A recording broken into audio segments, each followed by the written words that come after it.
டிவிக்கே மக்களை ஏமாத்துறாங்க, ஜனநாயக படுகொலை பண்றாங்க அப்படின்னு இங்க ஒருத்தர் கொந்தளிச்சு பேசியிருக்கார். பாமக தலைவர் அன்புமணி ராமதாஸ் அவரே தான். என்னன்னா, செய்தியாளர் சந்திப்பில் பேசுறாரு.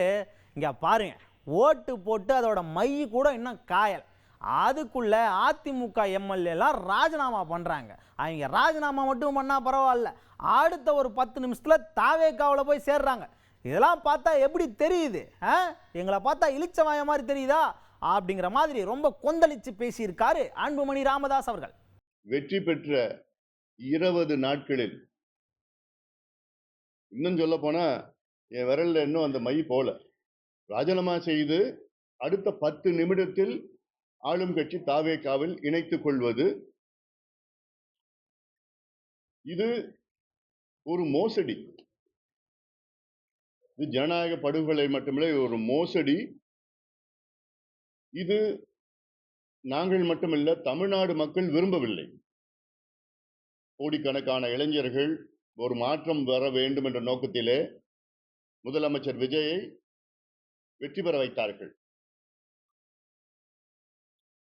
அந்த இளைஞர்களுடைய நம்பிக்கைக்கு எதிரான ஒரு செயல் இது.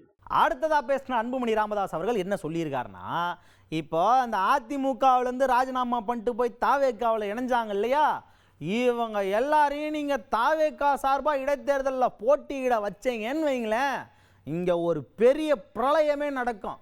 நாங்கள் எதிர்கட்சியெல்லாம் ஒன்று சேர்ந்து ஒரு ஸ்ட்ராங்கான கேண்டிடேட்டை அந்த தொகுதியில் நிற்க வைப்போம், அந்த மாதிரி சூழல் வராமல் நீங்கள் பார்த்துக்குங்க அப்படின்னு எச்சரிக்கை விடுத்து பேசியிருக்காரு அன்புமணி ராமதாஸ் அவர்கள்.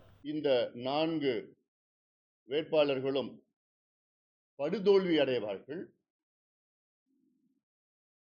இன்னும் சொல்ல போனால் ஒரு சூழல் வரும், இந்த இடைத்தேர்தலில் ஆளுங்கட்சிக்கு எதிராக